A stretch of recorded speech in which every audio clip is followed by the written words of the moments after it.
देखो इस क्वेश्चन में क्या गिवन है। एक ट्राइंगल है ए बी सी डी और ए बी सी, और उसमें वैल्यूज गिवन है हमें सारी साइड्स की। तो हम पहले ट्राइंगल अपने ड्रॉ कर लेते हैं।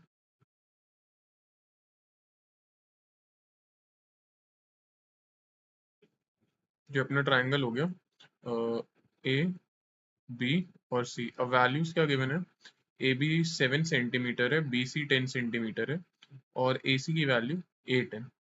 If A D is the angle bisector of B A C. ठीक है, मतलब जो अपना बी ए सी बन रहा है उसका एंगल बाइसेक्टर क्या है, ए डी। तो मैं ए डी ड्रॉ करता हूँ यहाँ से यहाँ तक। तो ये अपना पॉइंट डी हो गया। और एंगल बाइसेक्टर है मतलब वो उस एंगल को आधा आधा काट देगा। मतलब अपना एंगल कौन सा था, बी ए सी, और उसको आधा आधा काट रहा है। मतलब पूरा अगर ये मतलब ये भी अल्फा होगा और ये भी अल्फा होगा, मतलब दोनों आधे आधे हो जाएंगे। पूरा अगर 2 अल्फा होता है तो ये भी अल्फा और अल्फा हो जाएगा। Where D is a point on B C. ठीक है, देन the value of B D बी डी। अच्छा, बी डी की वैल्यू निकालनी है, मतलब बेसिकली इस साइड की हमें वैल्यू कैलकुलेट करनी है। देखो इसको हम कैलकुलेट कर सकते हैं। इसके लिए एक एंगल बाइसेक्टर थ्योरम होता है। उसका मतलब ये होता है कभी भी ऐसे एक ट्राइंगल बना हुआ है और एक ऐसे लाइन गिर रही है एडी, और ये एंगल बाइसेक्ट कर रहा है, मतलब आधा आधा काट दे रहा है। इसका मतलब इससे ये निकल के आता है कि जो रेशियो रहेगा किस किस का, ए बी मतलब ये वाला साइड हो गया, डिवाइडेड बाय बी डी मतलब ये वाला साइड हो गया, वो किसके बराबर रहेगा, ए सी मतलब ये वाला साइड हो गया, और सी डी मतलब ये वाला साइड होगा। इनका रेशियो क्या रहता है, हर बार बराबर रहता है जब भी ऐसा एंगल बाइसेक्टर थ्योरम गिवन रहता है।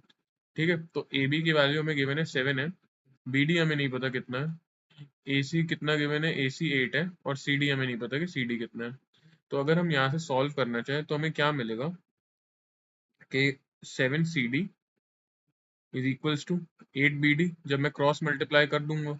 ठीक है, या फिर किसी भी एक की वैल्यू आप निकाल सकते हो, या फिर मैं अगर इनका रेशियो ही निकाल दूं यहाँ से, तो बी डी और सी डी का जो मेरे को रेशियो निकल गया है वो कितना आएगा, 7:8 आ जाएगा।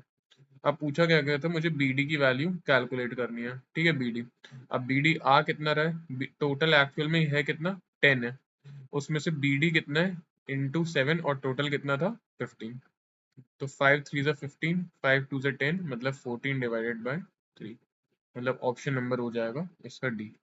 अब अगर इसमें कंफ्यूजन हो कि ये मैंने क्या किया, मैंने कुछ नहीं किया है इसमें, बस ये है कि ये जो बी डी और सी डी का हमें रेशियो गिवन था, रेशियो गिवन है तो एक्चुअल वैल्यूज तो है नहीं, रेशियोज है। मतलब ये 7p है और ये 8p है। ठीक है, तो 7p मतलब B D plus C D 8p, इनको जोड़ के कितना बनेगा, 10।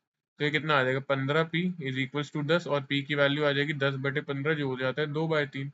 और हमारा बी डी क्या था, 7p था, मतलब 7 इंटू 2/3 मतलब 7 दूनी 14/3। वही चीज की थी सेम। तो इसका आंसर हो जाएगा ऑप्शन नंबर डी।